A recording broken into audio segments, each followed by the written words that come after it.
주께와 엎드려 경배드립니다. 주 계신 곳엔 기쁨 가득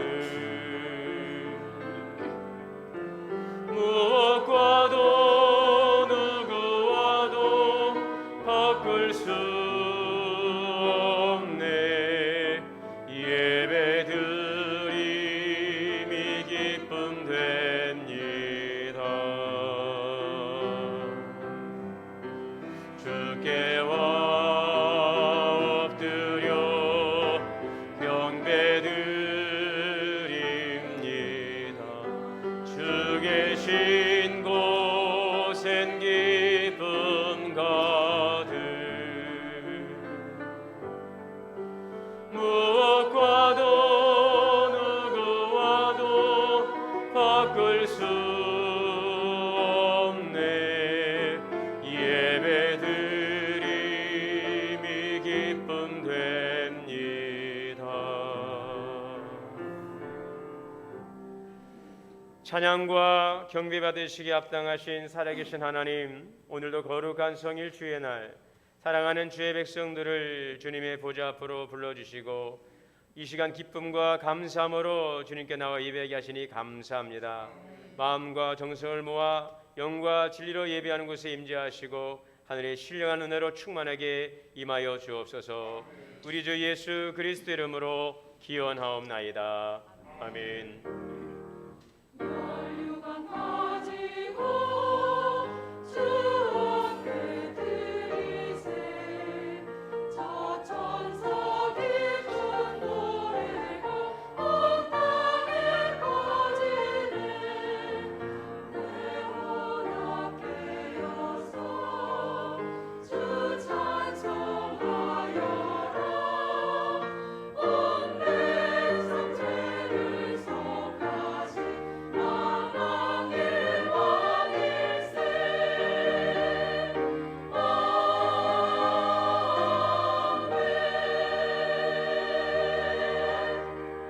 앉으셔서 찬송가 43장을 찬송하시겠습니다.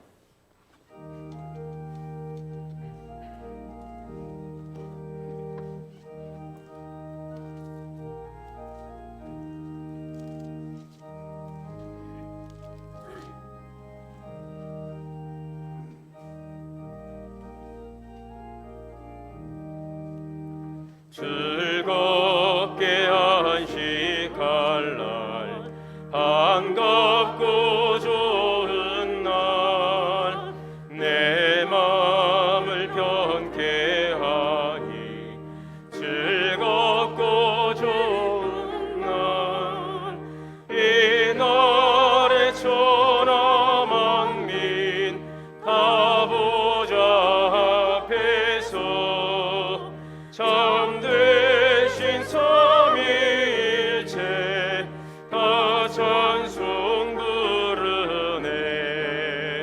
이 날의 하늘에서 새 양식 내리네.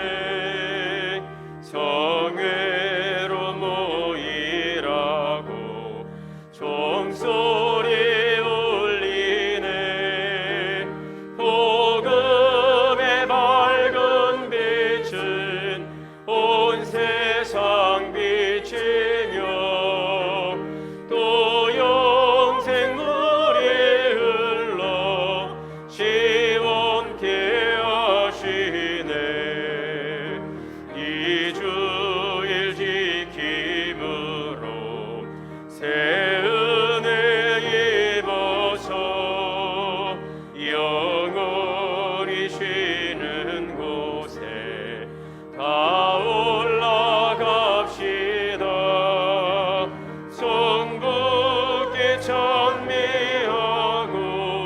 성자와 또 성령 참되신 삼위일체 다 찬송 부르세. 아멘.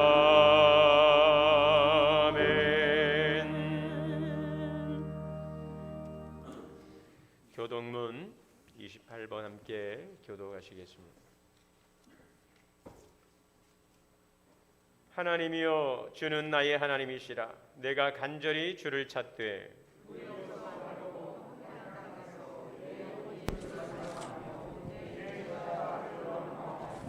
내가 주의 권능과 영광을 보기 위하여 이와 같이 성수에서 주를 바라보았나이다. 주의 인자하심이 생명보다 나음으로 내 입술이 주를 찬양할 것이라. 이러므로 나의 평생에 주를 송축하며 주의 이름으로 말미암아 나의 손을 들리이다.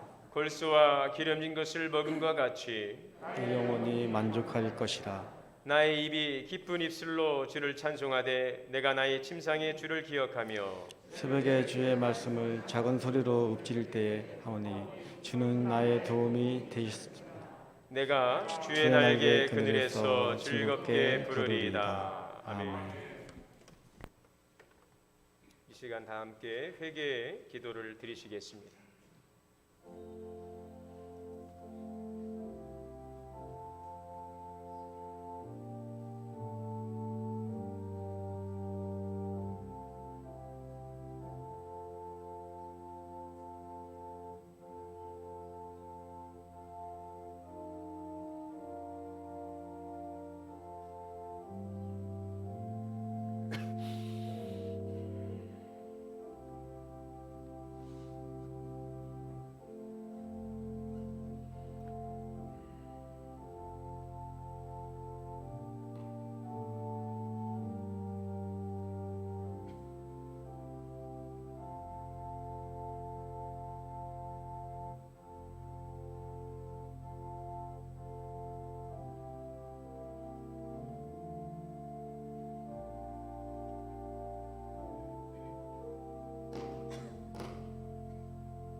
사랑과 은혜 하나님, 갈급한 심령의 생수가 되어주시고 우리의 삶의 소망과 기쁨이 되어주시고 우리의 삶의 보호자, 인도자가 되어주심을 감사합니다. 하나님의 풍성하신 은혜 가운데 살아가고 있음을 고백하면서도 하오나 우리 지난 시간을 돌아볼 때에 그럼에도 감사와 기쁨보다 한숨과 염려와 불평과 원망 가운데 살아오지 않았는지 우리의 모습을 다시 한번 되돌아봅니다. 살아계신 하나님에 대한 믿음과 소망을 붙들지 못하고 어둠과 슬픔 속에 살아왔다면 이 시간 회개하오니 주여 용서하여 주옵시고 이 시간 예배를 통하여 우리에게 주신 구원의 소망의 하나님을 다시 한번 붙들고 믿음으로 나아갈 수 있는 그 웃음과 기쁨을 회복할 수 있는 은혜의 시간이 되게 하여 주옵소서. 우리 주 예수 그리스도 이름으로 주의 고백기도 드립니다. 아멘. 그가 우리를 흑암의 권세에서 건져내사 그의 사랑의 아들의 나라로 옮기셨으니 그 아들 안에서 우리가 속량 곧 죄 사함을 얻었도다. 아멘. 전능하사 천지를 만드신 하나님 아버지를 내가 믿사오며 그의 아들 우리 주 예수 그리스도를 믿사오니 이는 성령으로 잉태하사 동정녀 마리아에게 나시고 본디오 빌라도에게 고난을 받으사 십자가에 못 박혀 죽으시고 장사한 지 사흘 만에 죽은 자 가운데서 다시 살아나시며 하늘에 오르사 전능하신 하나님 우편에 앉아 계시다가 저리로서 산자와 죽은 자를 심판하러 오시리라. 성령을 믿사오며 거룩한 공예와 성도가 서로 교통하는 것과 죄를 사하여 주시는 것과 몸이 다시 사는 것과 영원히 사는 것을 믿사옵나이다. 아멘. 찬송가 400장 찬송하시겠습니다.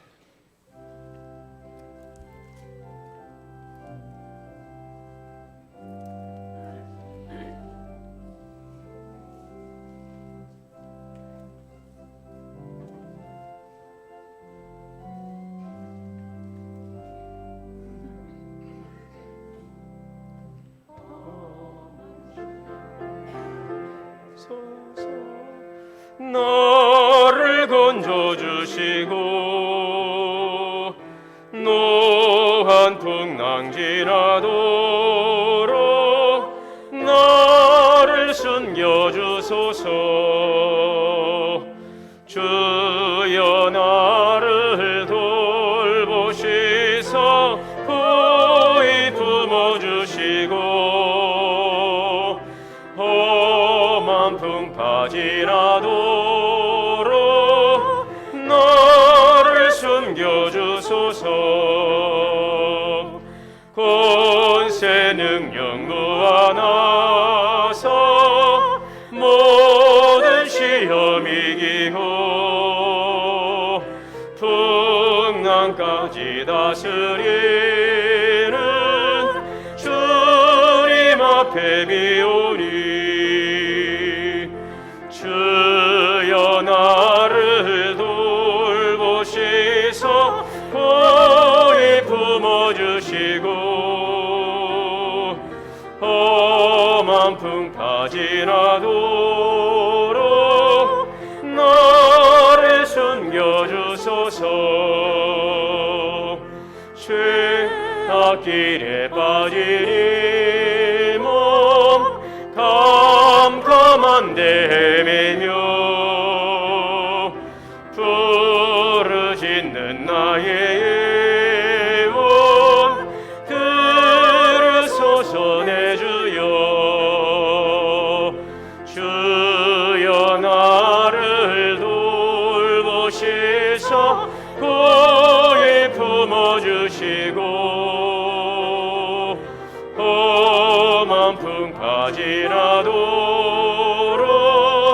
나를 숨겨주소서.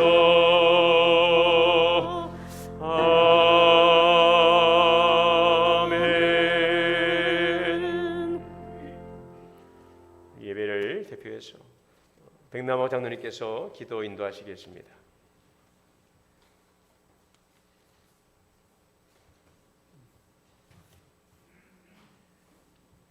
기도하시겠습니다.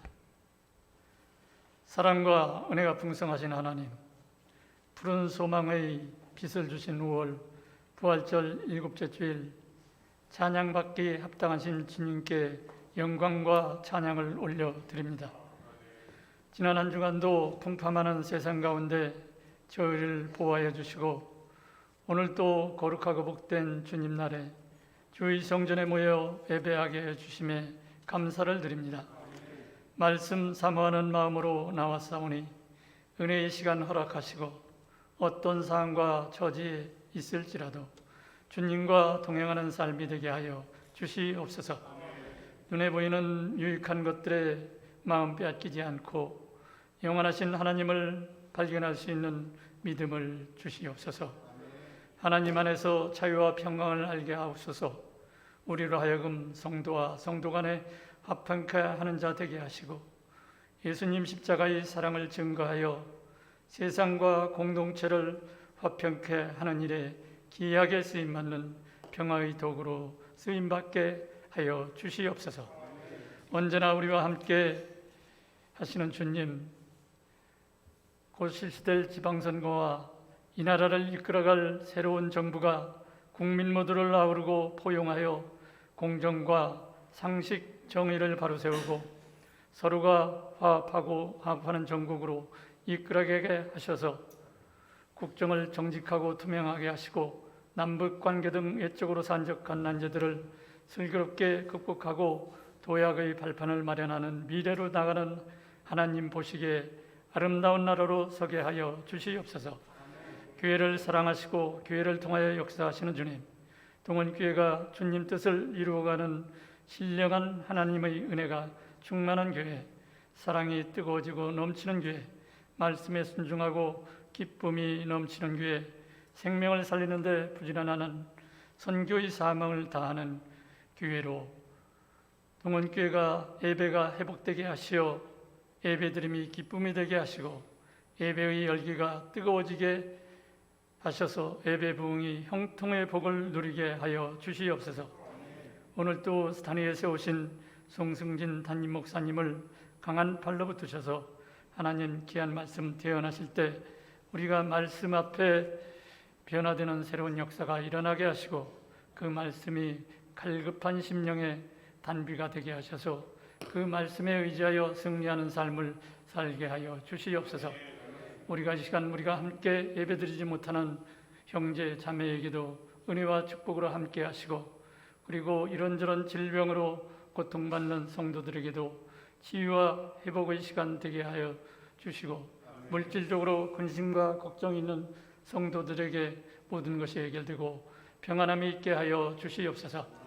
아름다운 찬양으로 영광 돌리는 성가들을 축복하시고 은혜를 더하여 주시옵소서. 찬양단과 김희원 집사님의 피아노 연주에도 함께 은혜 받으시고 영광 받으셔서 그 축복을 주시옵소서. 봉사하는 교우들을 기억하시고 맡은 직분과 직책을 기쁨으로 감당하게 하시고 성령의 크신 의로와 축복이 넘치게 하여 주시옵소서. 저희 각 가정을 축복하시고 주님으로 감사와 행복이 넘치게 하시어 하시는 사업과 직장 가운데 복의 복을 부어주사 하나님의 풍성한 축복으로 채워 주시옵소서. 하나님, 사모하는 예배되게 하시옵고 은혜 중에 기쁨과 평화가 넘치는 예배되기를 원하오며 우리를 죄에서 구원하신 예수 그리스도의 이름으로 간절히 기도드리옵나이다.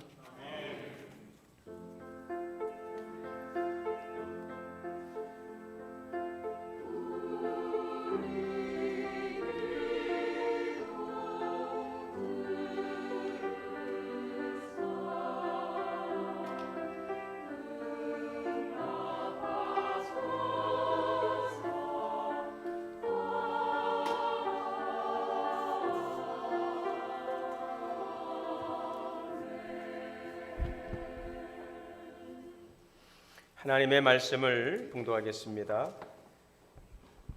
구약성경 룻기 1장 1절에서 7절 말씀 봉독하시겠습니다.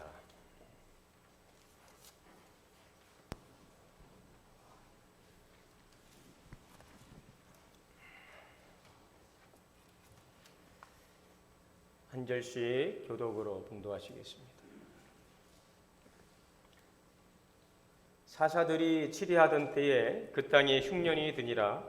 유다 베들레헴의 한 사람이 그의 아내와 두 아들을 데리고 모압 지방에 가서 거류하였는데 그 사람의 이름은 엘리멜렉이요 그의 아내의 이름은 나오미요 그의 두 아들의 이름은 말론과 기련이니 유다 베들레헴 에브라 사람들이더라.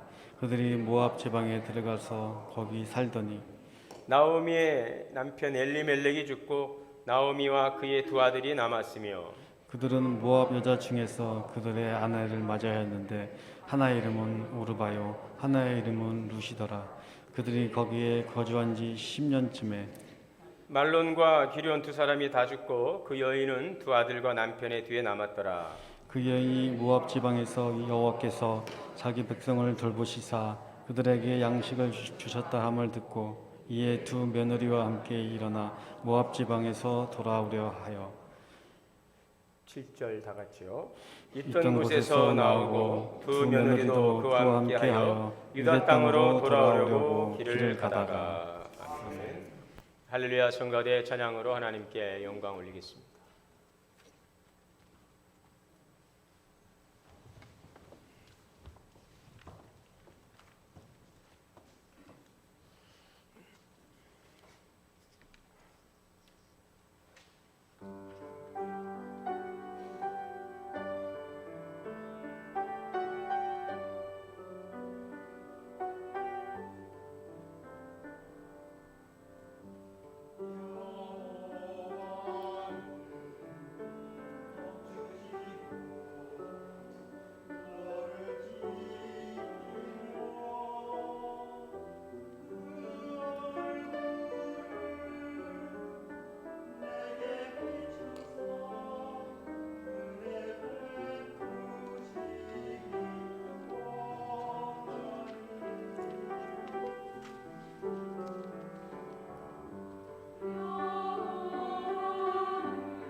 할렐루야.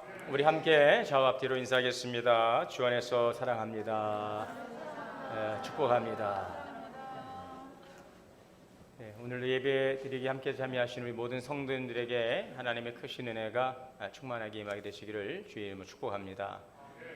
오늘 1부에도 또 2부 예배도 늘 많이들 이렇게 오셔서 예배 드리셔서 아마 3부 예배는 좀 자리가 허성하지 않을까 생각했는데 모든 것들이 조금씩 더 좋아지고 또 회복되어 가는 것 같아서 너무 감사합니다. 이렇게 함께 참여하셔서 예배하시는 우리 모든 성도님들에게 크신 하나님의 은혜가 충만하시기를 주의 이름으로 축복합니다. 성가대 찬양을 좀 더 들으려고 준비했는데 벌써 끝나가지고 아쉽지만 귀한 찬양 감사드립니다. 오늘 우리가 읽은 이 룻기서는 사랑의 이야기라고 이렇게 정의해 볼 수가 있습니다. 홀로 된 시어머니 그리고 홀로 된 며느리가 서로를 아껴주고 이렇게 배려하는 아름다운 사랑의 이야기가 이 이야기 속에 담겨져 있습니다.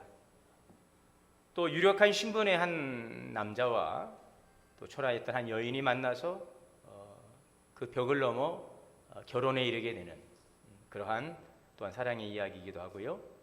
더 나아가서는 최악의 아픔을 겪었던 여인들, 그러나 그들을 돌보시는 하나님의 사랑의 이야기가 이 룻기서에 담겨져 있습니다. 이와 같이 이 룻기서에는 참 따뜻하고 사랑 가득한 그런 내용들이 담겨져 있지만 오늘 이 이야기가 시작되는 이 시작의 배경을 보게 되면 그 배경이 밝고 평안하지 못하고 굉장히 좀 어둡고 걱정스러운 또 괴로운 그런 모습인 것을 보게 됩니다. 저는 오늘 이 말씀을 통해서 우리가 배우고자 하는 영적인 몇 가지 교훈을 나누고자 하는데 우리 인생에 흉년의 때가 찾아온다는 것이죠. 우리 인생에 원치 않지만 흉년이 찾아올 때가 있다는 것입니다. 오늘 1절 이 상반절 말씀에 보면 사사들이 치리하던 때에 그 땅에 흉년이 드니라.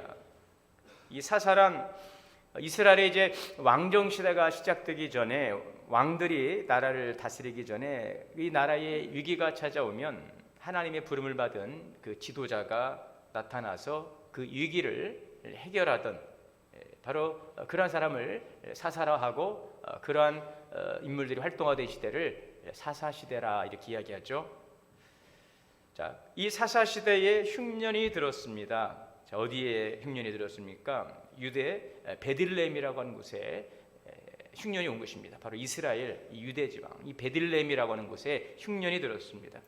그 내용을 우리가 2절에서 볼 수가 있는데 나오미와 그녀의 남편과 두 아들이 유다 베들레헴 에브랏 사람들이더라. 그러니까 유대 땅 베들레헴이라고 하는 마을 에브랏이라고 하는 지역 바로 여기에 흉년이 찾아온 거죠. 이 지명의 뜻은 이렇습니다. 유다라고 하는 그 지명의 그 뜻은 유다는 원래 찬송이라고 하는 뜻을 가지고 있습니다. 그리고 이 베들레헴은 떡집이라고 하는 뜻을 가지고 있고요. 에브랏 이것은 에브라다의 축약형인데 풍요로운 수확이라고 하는 뜻입니다. 그러니까 이 동네는 어떤 동네였습니까? 유다 베들레헴이라고 하는 이 에브랏 지역은 찬송이 넘치고 수확이 아주 풍성한 풍요로운 떡집 이런 동네이죠. 찬송이 넘치고 수확이 풍요로운 떡집. 그러니까 이스라엘 땅에서도 대표적으로 풍요한 땅 이런 의미를 가지고 있습니다. 먹을 것이 풍성하고 흉년을 생각할 수 없는 흉년과는 별 관계가 없을 것 같은 자 그런데 그곳에 예상치 못했던 흉년이 찾아오는 것입니다. 여러분 우리의 인생 가운데도 이러한 예상치 못했던 생각지 못했던 나와는 무관할 것 같은 그러한 어려움들이 찾아옵니다. 고난이 찾아옵니다. 우리 가정에는 내 인생에는 있어서도 안 되고 있을 수도 없는 생각지 못했던 그런 인생의 흉년의 때가 찾아올 때가 있다는 것이죠. 사실 우리가 살아가고 있는 이 세상은 날마다 온갖 예상하지 못했던 일들이 일어납니다. 좋은 일, 정말 어떤 성공한 이야기, 풍년의 이야기도 있지만 슬프고 좀 실패하고 또 나쁜 이야기들, 흉흉한 이야기들도 있습니다. 건강할 때도 있지만 깊은 병에 들 때가 있습니다. 자, 그런데 오늘 우리가 이 말씀을 통해서 우리는 흉년의 때가 우리가 생각지 못했던 때가 찾아올 수 있을지라도 이 흉년의 때는 오히려 축복의 기회가 될 수 있다라는 것을 여러분 기억하시기를 바랍니다. 어떤 환난과 시련이 와도 오히려 그것 때문에 더 기도하게 되고 오히려 더 그것 때문에 은혜를 받으면은요 그 환난이 변해서 기쁨이 되는 것입니다. 이 성경에도 보면 이러한 이야기들이 잘 소개되고 있습니다. 그 창세기 26장에 보면 이삭은 흉년의 때에 어떻게 되었다고 말씀하고 있습니까? 창세기 26장 2절에 보면 여호와께서 이삭에게 이르시되 애굽으로 내려가지 말고 내가 지시하는 그 땅에 거하라, 그랄 땅에 거하라 그랬어요. 그러니까 이삭이 살던 지역에 또 흉년이 들어서 살 수 없게 되었어요. 그러나 하나님께서 애굽으로 가지 말고 그 땅에 거하라. 그래서 그랄 땅에 거하면서 거기 농사를 짓게 되었습니다. 자, 하나님의 말씀을 믿고 순종하여 그 땅에 거함에 농사했는데 어떻게 되었어요? 창세기 26장 12절에 이삭이 그 땅에서 농사하여 그 해에 100배를 얻었고 여호와께서 복을 주심으로 그 사람이 창대하고 왕성하여 마침내 거부가 되었더라. 할렐루야. 흉년의 때에 오히려 이삭은 거부가 되었대요. 흉년의 때에 100배의 복을 받았답니다. 하나님께서 복을 주셨다는 것입니다. 자, 열왕기상 17장에도 보면 이 사르밧 과부의 이야기가 나옵니다. 그 땅에도 흉년이 들었어요. 이스라엘의 아합 왕이 우상을 섬김을 하나님께서 그 땅에 가뭄으로 심판하셨습니다. 3년 6개월 동안 땅에 비가 오지 않으니 흉년이 들어서 사람들이 먹고 살 수 있는 것이 다 떨어져 버렸습니다. 이 사르밧 여인도 통의 가루가 다 떨어지고 병의 기름도 떨어져서 이제 마지막 그 밀가루 기름 한 병으로 자식과 먹고 죽을 수밖에 없는 그런 절체절명의 상황 속에 있었지만 하나님의 종 엘리야가 그 가정에 방문하게 되고 또 그 종의 말에 순종하여 그 말씀대로 행하여서 놀라운 기적이 일어났습니다. 3년 6개월 동안 그 통의 가루가 떨어지지 않고 기름병에 기름이 없어지지 않는 흉년 속의 풍년을 누리게 되더라는 것입니다. 요셉의 때에도 흉년이 있었습니다. 요셉은 흉년 때문에 오히려 어떻게 됐습니까? 큰 복을 받지 않습니까? 비록 그가 형제들의 미움을 받아서 애굽으로 노예로 팔려가고 말할 수 없는 그 17년에 13년의 고통의 시간들을 보내지만 그 꿈을 잘 해석하여 이제 애굽의 총리로 발탁하게 되고 그 땅에 7년의 풍년을 잘 준비하여 다가올 7년의 흉년을 준비하지요. 그래서 이 흉년이 온 나라 세계 곳곳에 들어가서 이제 이스라엘 땅도 먹을 것이 없게 되니까 요셉의 형제들과 그 아버지가 곡식을 구하러 애굽으로 오죠. 그 흉년 때문에 곡식이 애굽에 있다는 소문을 듣고 곡식을 사러 갔다가 누구를 만났습니까? 요셉을 만나고 죽을 줄 알았지만 오히려 형제간에 화해하고 더 사랑하는 동생도 또 아버지도 볼 수 있는 그리고 거기에서 큰 자손을 이루게 되는 바로 이러한 일들이 일어나게 되는 것이죠. 그러니까 보니까 이 흉년의 때에 다 망하지는 않더라는 것입니다. 흉년에 하나님께서 함께 하셔서 이러한 은혜를 경험하게 되는 것이죠. 이 평신도 사역자의 성장일을 위한 20가지 영적 원리 오스왈드 샌더스 목사님이 이러한 얘기를 하고 있습니다. 우리의 삶에서 겪은 일들을 하나씩 따로 떼어놓고 보면 전혀 선하게 보이지 않지만 이것을 하나님이 섞어 놓으셔서 내놓으시면은 이것이 선하다는 것을 알게 된다. 지나온 인생을 돌이켜볼 때 고난이라고 생각했던 것들이 궁극적으로 변장된 축복임을 깨닫지 못하는 사람이 있을까? 화가는 일반인들이 볼 때는 전혀 어울리지 않는 색을 이리저리 섞어서 그림을 그린대. 그러나 그 그림이 완성되었을 때는 모든 이들이 감탄하지 않는가라고 책에 쓰고 있습니다. 이 말씀처럼 로마서 8장 28절의 말씀 하나님 사랑하는 사람 곧 뜻대로 부르심을 입은 자들은 모든 것이 합력하여 선을 이루게 되는 것입니다. 절대 주권은 하나님의 손에 있습니다.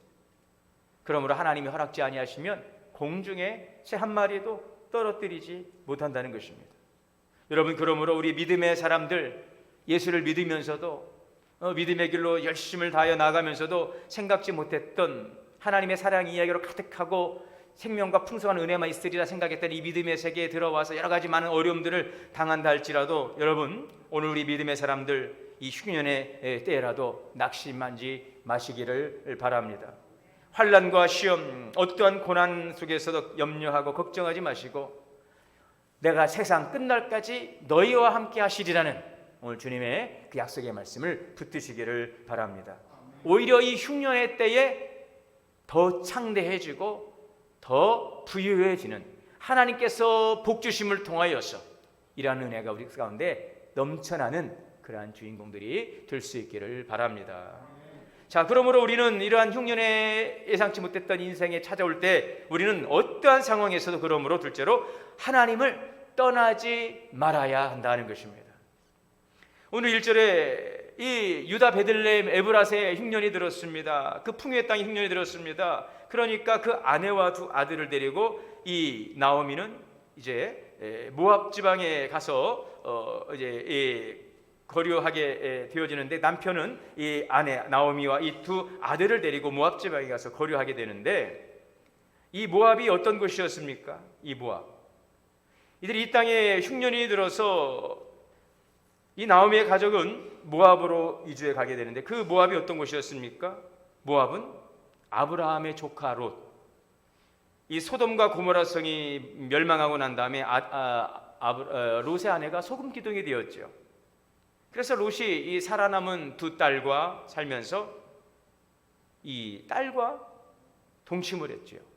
거기서 낳은 후손, 그들이 살던 지역이 바로 이 모압이라고 하는 땅이었습니다. 그래서 이 민수기와 신명기에 보게 되면 모압은 하나님을 떠나 그모스 또 바알과 몰렉을 섬기는 그 악을 행하던 나라였어요. 오랫동안 이스라엘을 대적하고 괴롭히던 세력이었다고 말씀하고 있습니다. 물질적인 풍요로움과 막강한 군사력과 유리한 이 지정학적인 그 조건 등을 자랑하면서 교만하다가 결국 가서는요, 하나님의 심판을 받고 멸망당하게 됩니다. 역사적으로 바벨론 왕 느부갓네살에 의해 정복당하고 로마에 의해서 완전히 멸망당하는데, 한마디로 우리가 이 모압으로 갔다라고 하는 부분을 영적인 부분에서 이것을 좀 생각해 보면, 이 모압 지역은 영적인 사람들이 사는 지역은 아니라는 것이죠. 이것은 육체적인 욕망을 추구하며 사는 사람들의 지역. 자, 그런데 모압 땅에 있던 이 엘리멜렉은 아내 나오미와 아들들을 데리고 흉년이 드니까 베들레헴에서 그곳으로 피해 간 거예요. 도피처로 삼은 것입니다. 자, 그런데 그의 이름에 여러분 이 엘리멜렉이라고 하는 이름의 뜻이 뭐냐면, 엘리멜렉은 나의 하나님은 왕이시다라는 뜻을 가지고 있습니다.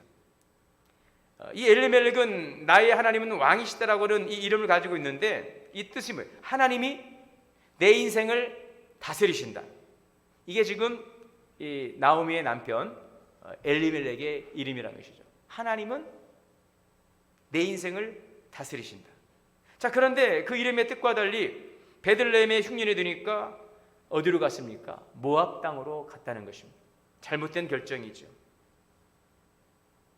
여러분, 사실 우리가 알 것은요, 인생이 불행해지고 망하는 것은 어려운 상황이나 또 기가 막힌 어떤 일들, 사건 때문에 우리가 영향을 받습니다. 물론 이런 어려운 상황이나 기가 막힌 사건이 인생을 힘들게는 하지만, 그럼에도 그것 자체가 우리 인생을 불행하게 만들고 망하게 하지는 않는다는 것을 우리는 기억해야 되겠습니다. 무엇이 우리 인생을 불행하게 하고 망하게 하는가? 그것은 인생이 만나게 되는 그 상황에 대해서 우리가 그것을 어떻게 해석하고 어떻게 반응하고 어떻게 결정하고 선택하느냐에 따라서 인생이 불행해지기도 하고 망하기도 하는 것이죠. 그 불행한 환경이나 상황 또 사람 때문에 내 인생이 망하고 불행해지는 것은 아니라는 것입니다. 더 중요한 것은 내가 만나게 되는 그 상황과 그 사건에 대한 우리의 판단과 선택과 결정인 것이죠. 안타깝게도 엘리멜렉의 가정에는 비극적 사건이 연속으로 발생합니다. 2절 하반절부터 5절까지의 말씀에 보면 이들이 이제 엘리멜렉과 나오미와 그 아들이 모압 지방에 들어 사는데 나오미의 남편 엘리멜렉이 죽게 되죠. 그리고 이제 나오미의 그 두 아들만 남게 되었어요. 결국 거기서 모압 여자 중에 아내를 맞이하여서 오르바와 룻이라고 하는 여인을 얻어서 그 땅에 거하게 되는데 또 10년쯤 지나서 또 이 가정에 가슴 아픈 사건이 일어났습니다. 말론과 기련, 이 두 아들이 죽어버렸어요. 이 가정의 가장 엘리멜렉이 죽고 10년 뒤에 가정의 기둥인 두 아들이 죽었습니다. 이 기가 막힌 비극적 고통을 연이어서 겪게 된 것입니다. 이 죽은 두 아들의 이름이 말론과 기련인데요, 이 가정에 겪은 고통을 표현하고 있습니다. 말론은 질병이라고 하는 뜻입니다. 기련은 잃어버렸다는 것이죠. 남편도 잃고 두 아들도 잃어버렸어요. 베들레헴을 피해서 도피처로 삼았던 모압에서 더 큰 어려움을 겪게 된 것이죠. 여러분, 다시 한번 말씀을 드리는 것은요, 우리는 인생길을 가로막는 문제 앞에서 그 문제에 대해 어떻게 반응하느냐, 그 문제를 어떻게 보고 어떻게 이해하며 어떻게 대응하느냐가 중요하다는 말씀드립니다. 우리가 살아가면서 고난을 겪습니다. 고난을 겪게 될 때 하나님을 믿는 내가 왜 이런 고난이 있느냐 하면서 하나님을 떠나게 되면, 그리고 하나님 대신 세상을 택하게 되면 그 고난의 문제를 해결해 보려 하지만 그 고난의 반응을 잘못하게 되면 그 고난의 문제가 결코 해결되지 않는다는 것입니다. 더 큰 아픔이 찾아오더라는 것이죠. 우리의 삶의 빛과 생명이신 하나님을 떠나서 멀어지면 멀어질수록 기근과 고통이 더욱 심해진다는 것입니다. 자, 그러므로 우리는 하나님 곁에서 하나님과 함께 살아야 되고 하나님을 떠나지 말아야 하는 것입니다. 세상으로 도피하면 안 돼요. 자, 그러면 하나님을 떠나지 않는다는 것이 무엇일까? 오늘 이 엘리멜렉의 그 이름처럼 여호와는 나의 왕이십니다, 하나님 나의 인생의 왕이십니다, 이렇게 살아가야 된다는 것이죠. 어떠한 상황 속에서도 하나님 중심으로 살아야 된다는 것, 이것이 하나님을 떠나지 않는 거예요.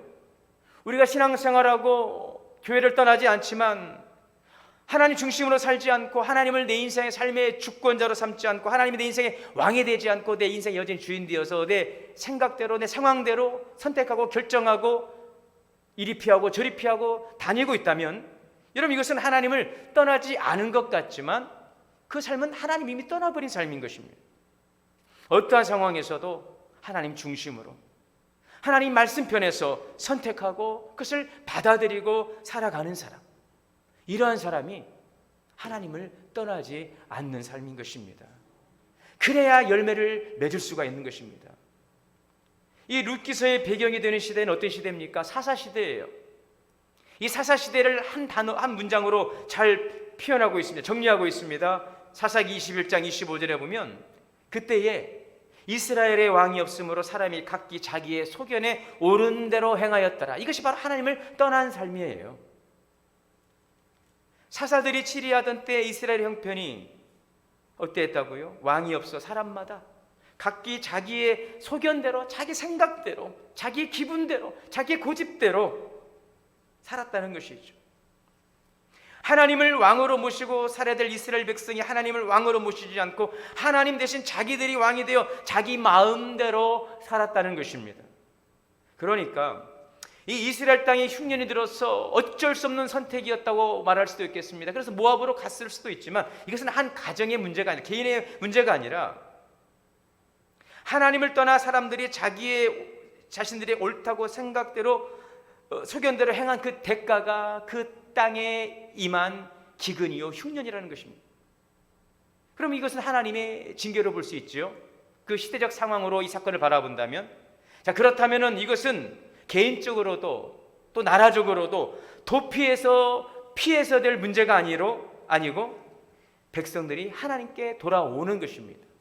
회개하는 것입니다. 하나님의 긍휼을 구하는 것입니다.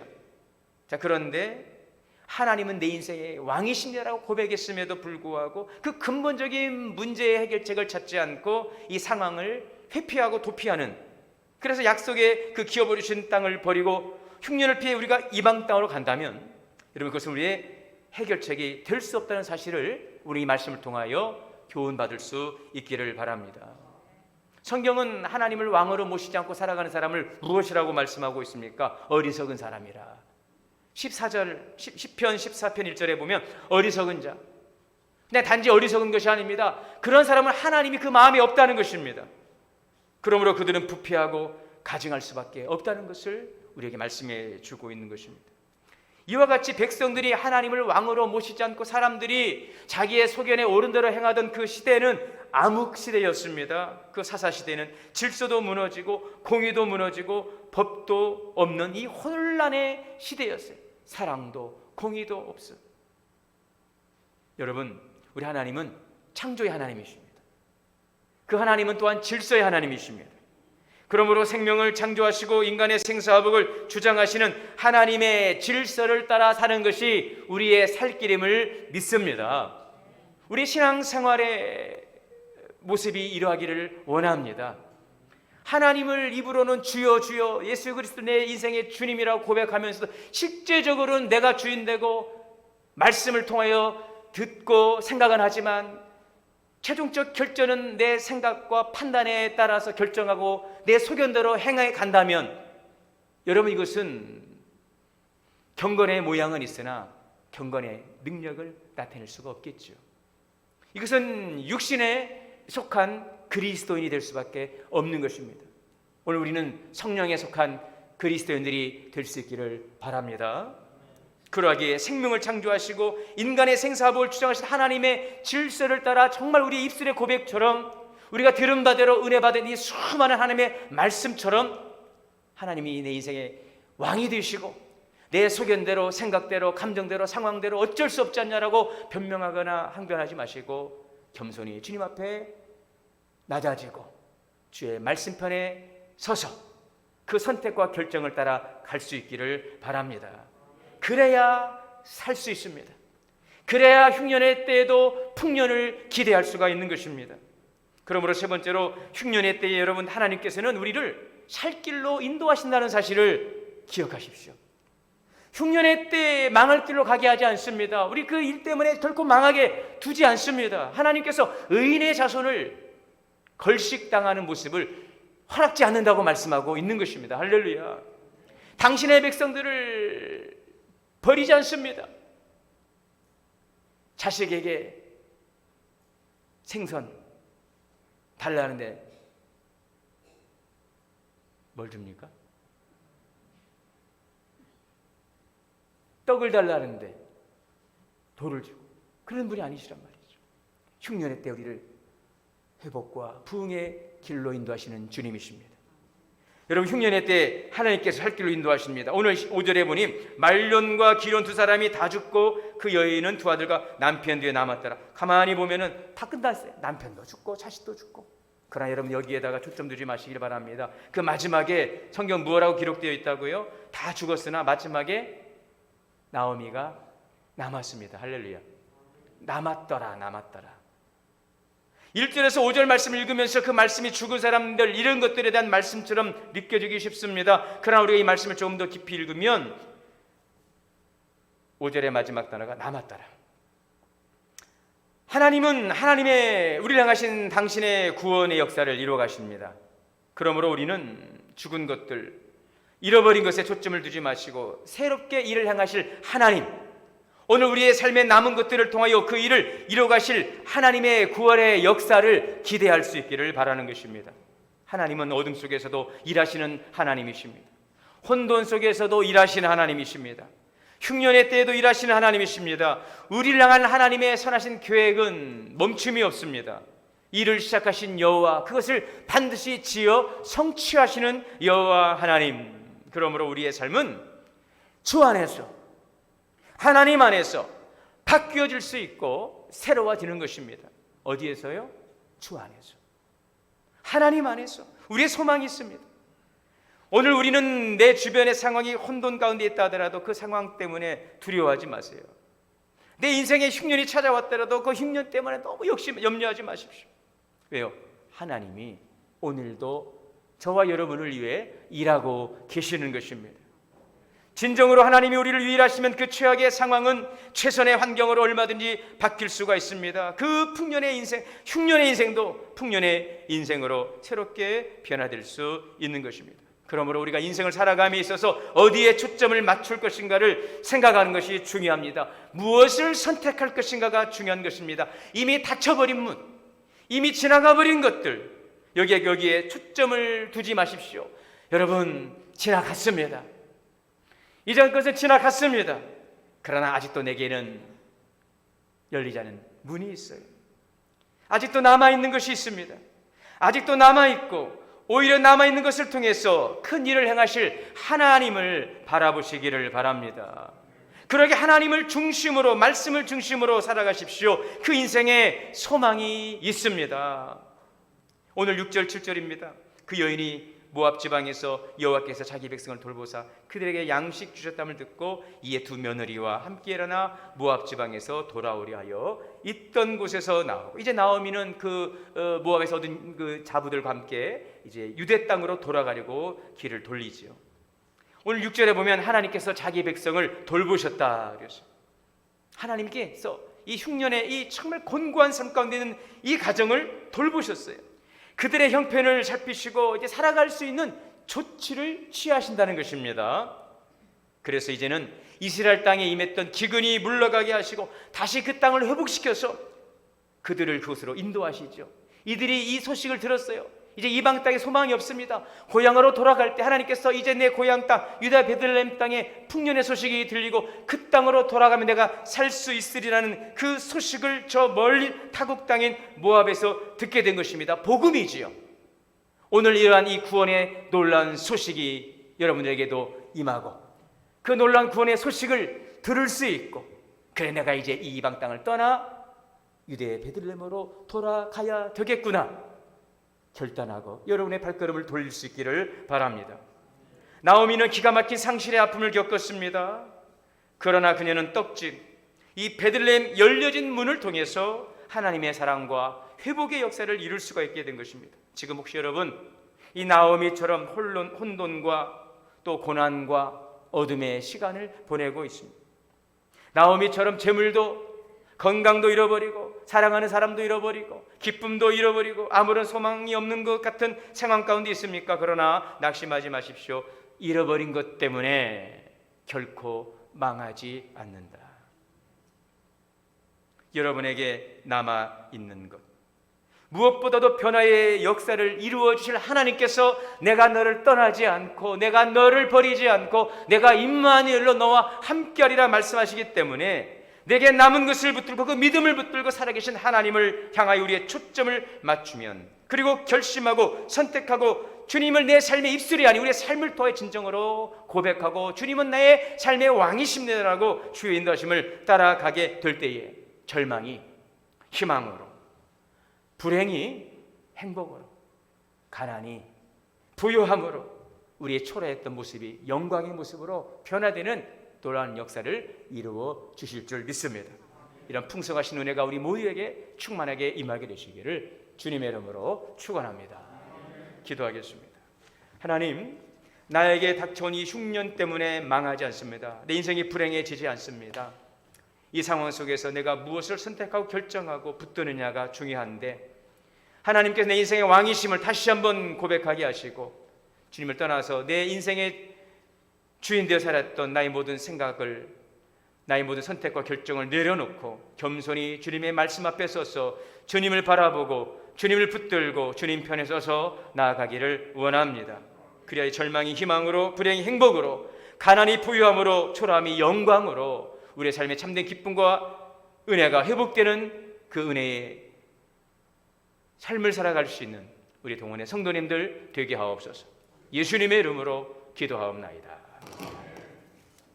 찬송, 이 시간에는 우리 김효연 집사님께서 봉헌 찬송으로 십자가를 질 수 있나 피아노 연주하시고 봉헌하시겠습니다.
드린 예물 위해 기도하겠습니다. 만복의 근원 되시는 살아계신 하나님 아버지, 은혜와 사랑을 감사합니다. 이 시간 우리의 마음과 정성, 주님에 대한 사랑과 헌신 고백을 귀한 예물에 담았사오니 하나님, 이 물질이 아닌 우리의 중심 주님의 사랑, 헌신 고백을 연락하여 주옵소서. 땀 흘려 수고한 것이 하나님의 것임을 고백하며 11조 예물과 또 월정 헌금으로 드립니다. 하나님의 말씀의 언약으로 가정과 기업을 복되게 하시고 은혜가 주의 기업에 더 풍성하게 쌓여갈 수 있도록 11조의 언약의 복으로 채워 주시옵소서. 감사의 마음을 담았습니다. 범사 또 생일 감사, 건강 주심을 감사하고 지켜주심을 감사하며 드리오니 아름 감사, 생일 감사 열매까지 주님께서 연락하시고 더 풍성한 은혜 감사 열매가 주렁주렁 열매 맺게 하여 주옵소서. 선교 헌금으로 드립니다. 또한 장학 헌금으로 또 교회의 시설부스를 위해서 드려집니다. 하나님이 미래 세대를 위한 귀한 헌신과 또 선교적 사명을 위해 드려지는 귀한 헌신, 또 교회를 세워가는 일에 드려지는 헌신을 기억하여 주시고 선하신 교회에게 쓰여짐으로 많은 생명 구원의 역사를 이뤄가게 하시고 드려진 손길과 가정과 기업이 복되게 하옵소서. 감사드리오며 예수님의 이름으로 축복하고 기도하옵나이다. 아멘. 이상입니다. 이 자리에서 일어나셔서 찬송 545장 찬송으로 예배 마치겠습니다.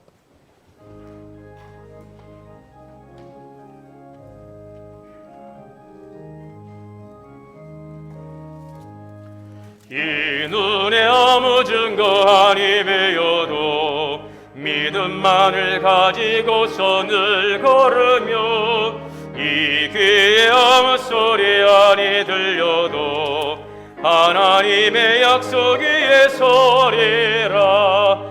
걸어가세 믿음 위에 서서 나가세 의심 버리고 걸어가세 믿음 위에 서서 눈과 귀에 아무 증거 없어도 이 눈이 보기에는 어떠하든지 이미 얻은 증거대로 늘 믿으며 이 마음에 의심 없이 살아갈 때에 우리 소원 주 안에서 이루리.